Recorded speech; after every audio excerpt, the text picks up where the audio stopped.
બહારનો ભોજનનો પ્રોગ્રામ ચાલુ થઈ ગયો છે. અંજવાળું છે ને ત્યાં જમાડી દઉં. રાતે છે ને પછી જરે નહીં બાને. તયુંના જમવું તો કરતા જ હતા. હવે એને જમાડી જ દઉં. ઠારવા મૂક્યું છે.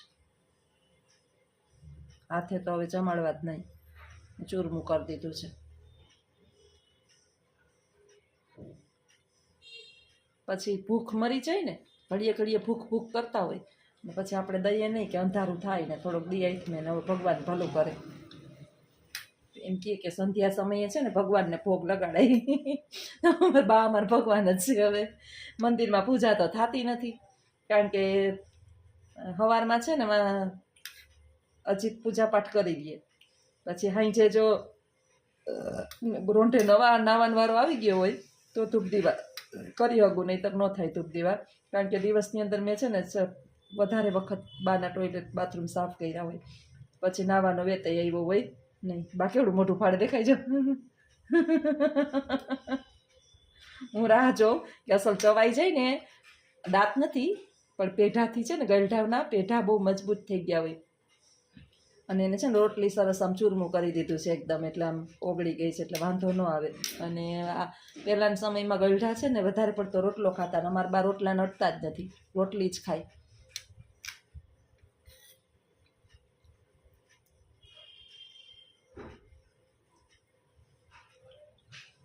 એવું ચાવીને ખાય.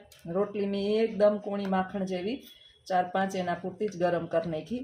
અત્યારે જે છે એને ગુરુવાર અને મારે ખાવું નથી, એટલે એને ખાવું નથી. મારા પૂરતું તો પડ્યું હતું બપોરનું. આપણે બાયું લખણ હોય ને એ બાયું તો ટાઢું ખાઈ લઈએ, પણ બાને છે ને હવે ટાઢી રોટલી ન દેવાય. આલી બિચારા આમ દાંત ન હોય ને એટલે આમ સેટ ન આવે, હરખું મેળ ન આવે ખાવાનું.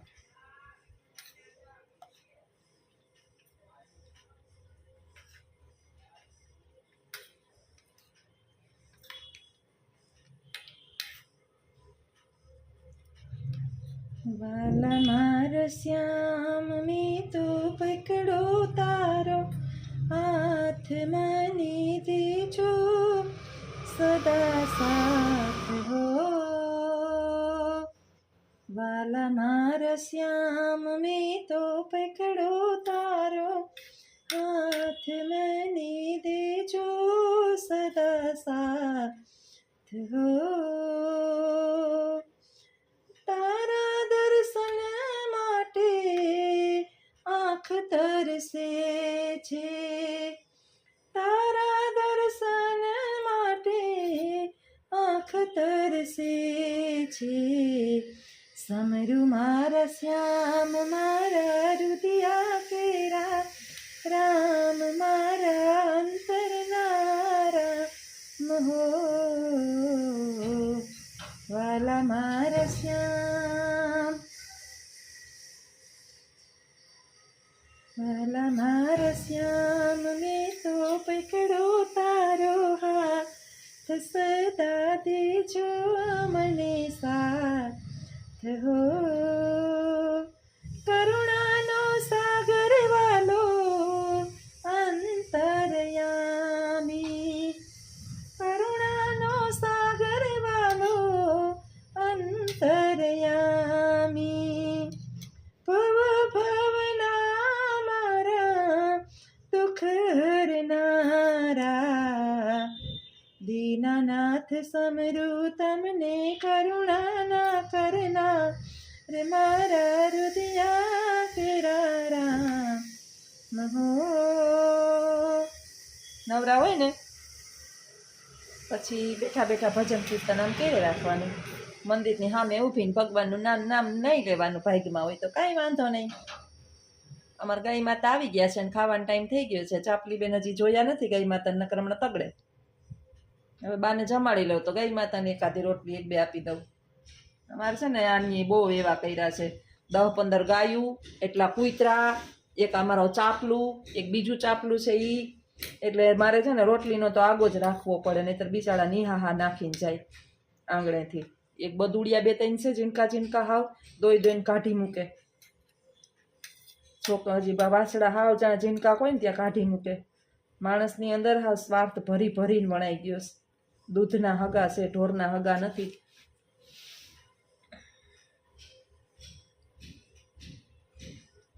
ઓલું આપણા માણસમાં એવું છે કે મા બાપ છે ને કમાતા હોય ને ત્યાં સુધી છોકરાઓને બહુ વાલા લાગે, ઓલા થપ્યું પગાર ને બધી ફરમાઈશું પૂરી થાય.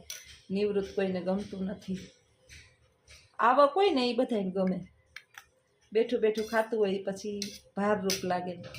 મંદિરની અંદર મૂર્તિ તૂટી જાય ને તો એને કાઢીને નાખી દે, દરિયામાં ફેંકી આવે છે. તો આપણી શું ઓકાત છે, માણસની શું ઓકાત છે? માણસનું આવું જ હોય, પછી કંઈ અફસોસ કરવાનું હોય નહીં.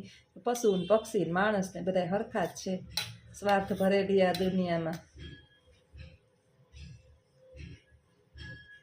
સ્વાર્થી છે ને કોઈનો હગો ન હોય, એને કાંઈ દયા આપે કાંઈ નામની ચીજ જ ના હોય. જો ને બાજરા કામ, બસ કેવા શાંતિ થયા છે, બેઠા જ ને તો મારા આત્માને એવી શાંતિ છે કે એની વાત ન પૂછો. બાને શાંતિ હોય ને આવા શાંતિથી રહેતા હોય ને તો મને હેર લોહી સડે ને એને સડે, એના આત્માની શાંતિ. આજે તોફાન નથી ઉઠ્યા ને શાંતિથી, તો તોફાન નહોતા કરતા, છાના મુના બેસી ગયા હતા. એટલે મારે કામ એ શાંતિથી થઈ જાય. ઓલું તો એક ટાટીઓ ઊંચો ને એક ટાટીઓ નીચો, આપણે કામ કરીને આમ એમ થાય કે હું પરાક્રમ કર્યું છે. નાના છોકરાઓ જેવું બા ગઢાવનું કામકાજ હોય. તો હાલો મિત્રો, આવજો. અને અમારા આવા જ તમને વિડીયો ગમતા હોય તો વિડીયોની અંદર લાઈક કરજો, શેર કરજો, સબસ્ક્રાઈબ કરજો. તમારા બધાનો ઘણો બધો સપોર્ટ છે અને એને કારણે સમય નથી છતાંય હું વિડીયો મૂકતી રહું છું. તો આવા જ સપોર્ટ કરતા રહેજો. આવજો. સીતારામ. સીતારામ બધાને. બા બેહી ગયા છાના મુના. હમણાં બાનું મોઢું કેવું? સીતારામ. જો બોલી ન થતા. સીતારામ, સીતારામ. શાંતિથી બેઠા, કેવી મને મોજ પડે શાંતિથી બેઠા હોય તો કે એની વાત પૂછો માં. અને જો અળીઓ કઢાવતા હોય, ઓલું નાનું છોકરું અળીઓ કઢાવતા હોય ને તો એની માં છે ને એ નાની ઉંમરની હોય ને. નાની ઉંમરમાં આપણા સંતાનો મરાઈ બે હતા, પણ ત્યાં છે ને થાકતા નહીં આપણે. અને હવે હજી છોકરાઓની જેમ બાની પાછળ અળીઓ કાઢવી પડે ને, એટલે મારી ઉંમર થઈ ગઈ મોટી. હું થઈ 49 વર્ષની, 49 બેસે હમણાં. અને હવે 49ની ઉંમરની અંદર આપણે છોકરાઓની જેમ છોકરું તો ઓછું અળિયું કાઢે, એવી બા 4 પગે અળિયું જ કાઢે. ચાચા જેવા શાંતિથી બેઠા, ખબર નહીં નીંદરમાં છે. આજે સૂતા હતા ને તોય નીંદરમાં છે. આજ તો હોઈ ગયા હતા રાતે, આજ જાગ્યા નથી જરાય. ચોચોવડી હોઈ જાય. નીંદર આવે, નીંદર આવે, નીંદર આવે નતા આવતી. આજે ઠેકાણે છે જીવ. આજે છે ને મગજની અંદર જે ઓલું ઘૂરું ઉપડે જ તે, એની આની કોઈ ઈલાજ નથી. એક દી સારું હોય, એક દી વળી ક્યારે ઘૂરી ચડે, વળી 2 દી બહુ ઘૂરી ચડે. માખીયું બેસ, પંખો કરું લ્યો. માખીયું બાપા આવે છે હવે, કેમ કે ટોયલેટ બાથરૂમ તમે ગમે એટલી તમે ફિનાઇલ નાખો, ઓલા પોતા કરો, પણ એમ કહે છે કે મોટા લોકોનું જે છે ને ટોયલેટ ને બાથરૂમ એની પાસે, અને અમે આ શિયાળાનું જઈને પછી ઉનાળો આવે ને એટલે માખીયું મચ્છર બહુ જ થાય, બહુ જ થાય. તડકાના મરી જવાને બદલે વધારે થાય. હવે પંખો કરી લીધો, પંખો કરી લીધો, હવે માખીયું નહીં આવે. પાછું છે ને ખાતા હોય ને, બધું ખાતા હોય એટલે અમુક જગ્યાએ કંઈક આપણે ગમે એટલું ધ્યાન રાખીએ ને તો કંઈક ને કંઈક છે એ એના મોઢે ના ને હાથને જરાક અડી ગયું હોય સાફ કરતા કરતા. જો તો ટાઈટ લાગે, બહુ શું કરવું. માખી કઈડે ટાઈટ ક્યાં છે બા? ગરમી થાય મને, કેવી ગરમી થાય. અમારે હાહુ અમને હવે એ પ્રોબ્લેમ થાય બાજુમાં બેહવાનો. મને થાય ઉનાળો આવ્યો ને, હજી તો ઉનાળો આવ્યો નથી તે તો મને તો હદ ગરમી ચાલુ થઈ ગઈ. ઉપરથી વારી ન આવી ને તે તો પરવે રેપચેપ થઈ ગઈ હતી. એને ટાઈટ લાગશે ને મને ગરમી થાય.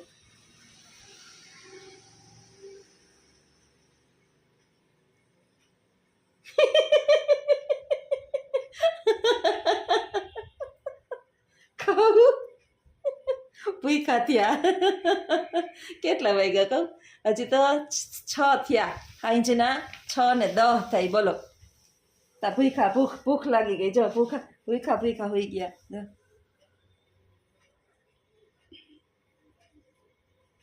હજી થોડીક વાર છે ને ચાર આવવું છે. એટલે હાઈ જે ખીચડી કે કાંઈક પૌવા બટેટા કે બીવીનાના કરીને દઉં ને તો સારું. થોડીક વાર પછી દઉં ને 6:30 પોણા 7 દઉં તોય વાંધો નહીં. હજી તો 4 વાગે તો અમે ચા ને પાઉં ખાઈ લીધા છે. પછી આ છે ચા, હા એને માખ્યું કેમ આવે છે યાદ આવ્યું, એને દીકરો આ ચા ને પાઉં ખવડાવતો હતો. એ હું છે ને ભીનું પોતું પાસે રાખું, મોઢું લૂછતી જાઉં, હાથ પગે ના હાથે ક્યાંય ઢોળાડવું હોય તો લૂછતી જાઉં. આજે હું કરતી હતી કામ અને એ ચા ને પાઉં ખવડાવતો હતો એટલે જરાક ઢોળાઈ ગયું છે. જો એને મન હોય ને તો જ બેહે, નકર લડી ગયા આજે અને હુઈ જાવું છે. હુતા હુતા જોવે છે મારા હામું કે મારી બહુ હું વાતું કરે.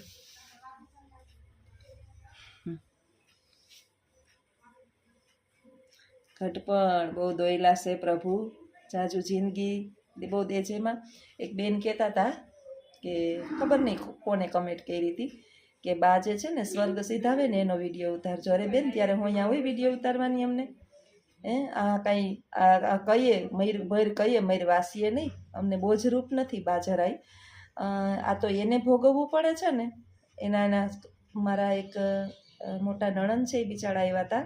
એ રોતા રોતા કહેતા હતા કે કોઈ ઈચ્છે નહીં કે એની માં જે છે આ દુનિયામાંથી ચાલી જાય, કેમ કે માનો હું મોઢે બોલું માં તો મને સાચે જ નાનપણ સાંભળે, પછી આ મોટપની મજા મને કડવી લાગે કાગડા. મોઢેથી માં બોલીએ ને તો આપણે બાળપણ સાંભળે, આપણે આપણી માના ખોળામાં બેઠા હોય, એની અરે વાત્સલ્ય કર્યું હોય, સ્નેહ કર્યું હોય, આપણું બધું સાંભળે. છતાંય મારા નણંદ એમ કહેતા હતા કે ભગવાન હવે બાને જે છે જાજુ ના દેખાડે તો સારું. હું એવું ઈચ્છું કે વધારે ના દેખાડે તો સારું. પણ એ સમયની અંદર એટલી કે હું ન હોય કેપેબલ કે હું વિડીયો બનાવી શકું અને બાનો વિડીયો મૂકી શકું. સોરી, પણ એ તો શક્ય ના બને. ભગવાન એના જીવનને સુખી રાખે, નિરોગી રાખે અને એના ધામમાં બોલાવે ને તો હવે કાંઈ સોનાના દિવસો જેવું છે, કંઈ ઓલું નથી. બાના જે છે એ વાડી આખી લીલી છે, બધો પરિવાર સુખી છે, કોઈને કાંઈ તકલીફ નથી. બાએ તો બધું જોઈ લીધું છે. પણ કહેવાની વાત એ છે કે હો વરહે પડે ને તો એ કાત માવતરનો, માનું મોઢું કે પિતાનું મોઢું જે છે એક વખત આ પૃથ્વી ઉપરથી ચાલ્યા ગયા હોય ને પછી જોવા ન મળે. એટલે હાલો બાને હવે કંઈક નાસ્તો બાસ્તો કે ખાવું હોય તો હું દઈ દઉં, જોઈ લઉં હું પડ્યું છે નાસ્તા જેવું, એનાથી ખવાય એવું હોય તો આપું, નહીંતર પછી થોડીક રાહ જોઉં. સીતારામ બધાને. વિચારવા જેવી વાત તો એ છે કે જ્યારે આપણો જીવ જ આપણો નથી તો માલ મિલકત ભેગી કરી અને શું કરશું? કુટુંબની અંદર મિત્રો જ્યારે એક વ્યક્તિ સ્વાર્થી બની જાય છે ને ત્યારે આખું કુટુંબ વેરવિખેર થઈ જાય છે. માણસ જે છે એ આજે માણસ નથી રહ્યો, એ એક સાધન બની ગયો છે, મશીન બની ગયો છે. દિન રાત પૈસા ભેગા કરવાની ભાગદોડમાં પોતાના કુટુંબને સમય આપવાનો સમય પણ એની પાસે નથી. નાના નાના બાળકોની જ્યારે રમાડવાની ઉંમર હોય ત્યારે એ પિતા એને રમાડી શકતો નથી. અને એટલા પૈસા ભેગા કરવાની દોડધામ આની પાછળ ઘેલો થયો છે કે અંતે જ્યારે પોતાના હાથ પગ ચાલશે નહીં, પોતે નિવૃત્ત થઈ જશે, પોતે જે છે એ લાચાર અને અશક્ત થઈ જશે, જ્યારે એની ઈચ્છા થશે કે મારા બાળકો મારી પાસે બેસે, મારી સાથે વાતો કરે, મને સમજે, ત્યારે એ બાળકો પાસે સમય નહીં હોય, કારણ કે એ બાળકો મોટા થઈ ગયા હશે. એટલે જીવન સમજવા જેવી વાત છે, વિચારવા જેવી વાત છે કે ગમે એટલું કામ કરીએ, ગમે તે કરીએ, અથવા તો ગમે તેવી નોકરી કરતા હોઈએ, આપણા પરિવારની સાથે, આપણા બાળકોની સાથે, પતિ હોય તો પત્નીની સાથે અને પત્ની હોય તો પતિની સાથે સમય વિતાવવાનો પ્રયત્ન ચોક્કસ કરીએ. કારણ કે જે સમય ચાલ્યો ગયો છે ને એ ફરીથી પાછો આવવાનો નથી. અને તમે ગમે એટલા ધન દોલત સંપત્તિ ઐશ્વર્ય તમારી નામના બધું જ ભેગું કરશો, પરંતુ તમારું સ્વાસ્થ્ય જ સારું નહીં હોય, અને સ્વાસ્થ્ય સારું નહીં હોય એટલે જીવ જે છે અંતે છોડીને તમને ચાલ્યો જશે. અને શરીર જે છે એ મિટ્ટી કા પુતલા મિટ્ટી મેં મિલ જાયેગા, આ માટીનો દેહ જે છે એ માટીની અંદર ભળી જશે. ત્યારે આ સંપત્તિ, આ ગાડી, આ બંગલા, આ ઐશ્વર્ય, આ માલ, આ મિલકત શું કામનું? વિચારવા જેવી વાત છે કે ભેગું કરો, જરૂર ભેગું કરો, તમારી જીવન જરૂરિયાતની પ્રથમ વસ્તુ જે છે એ પૈસો જ છે, ખરેખર પૈસો છે, પણ એ જીવવા માટે છે, એ જીવન નથી. આજે આપણે એને જીવન બનાવી દીધું છે. દેખાદેખીની આ દોરમાં આપણે એટલી આંધળી દોટ મૂકી દીધી છે કે સારું કામ કયું ને ખરાબ કામ કયું એનું પણ ભાન રહ્યું નથી.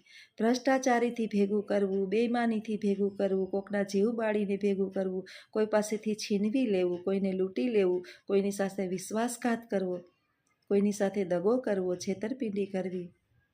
આ ધન જે છે એ જેનું તમે લીધું છે એ ખુદ ભોગવી નથી શક્યા, તો શું તમે તમારા ઘરમાં આવશે તો ભોગવી શકશો? એટલે ખરેખર સમજવા જેવી વાત તો એ છે કે જ્યારે જીવ જ આપણો નથી તો તમે જે આ બેઈમાનીથી ભેગું કર્યું છે ને એ શું કરશો? એને શું તમારી પેઢી એને ભોગવશે, પણ એ સારું હશે ને તો એને ભોગવી શકશે, અન્યથા એ પણ એને ભોગવી શકશે નહીં. એટલે ખરેખર ક્યારેક ક્યારેક જો બેઠા હોય નવરા તો વિચારવું કે આપણી ઘરની અંદર આપણી પાસે જે પણ ધન દોલત આજીવિકા જે આવે છે એ કયા માર્ગેથી આવે છે, અને એનું ખરેખર મુખ્ય સ્ત્રોત કયો છે. કારણ કે ધન કમાવાના મુખ્ય બે સ્ત્રોત હોય છે, એક સારે માર્ગેથી અને એક ખરાબ માર્ગેથી. નીતિનું કમાયેલું જે છે ને એ ક્યારેય ખૂટતું નથી અને અનીતિનું ક્યારેય ટકતું નથી. તમે ગમે એટલું અનીતિનું ધન કમાવ પણ એ ગરુડ લક્ષ્મી છે એટલે દોડી અને ચાલી જશે. જેવી સ્પીડે આવી છે એવી સ્પીડે જશે. પરંતુ તમે નીતિથી કમાવ તો એ ગજલક્ષ્મી છે, હાથીની જેમ ધીમે ધીમે આવશે તમારા ઘરની અંદર અને એ સ્થાયી રહેશે. તમારા સંતાનો પણ એને થોડું થોડું ભાગમાં આવશે ને છતાંય એને સુખેથી ભોગવશે. એટલે નક્કી હવે આપણે કરવાનું છે કે આ દેહ મૂલ્યવાન છે કે ધન મૂલ્યવાન છે.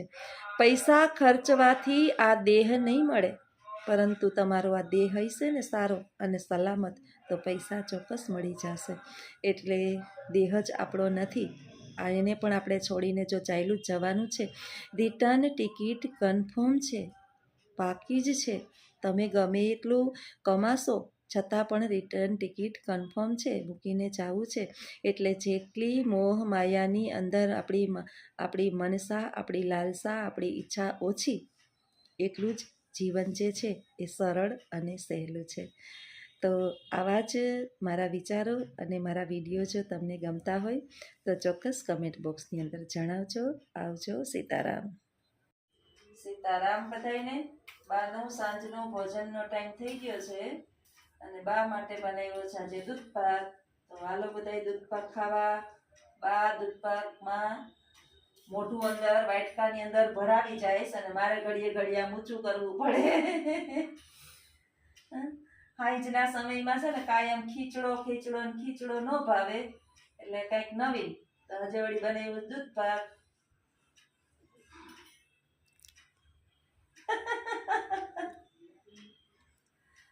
આવા જ મારા વિડીયો જોવા માટે જ્યોત્સનાબેન એજ્યુકેશન અને RJOD ની અંદર ઘુમરો મારજો. આવજો. સીતારામ.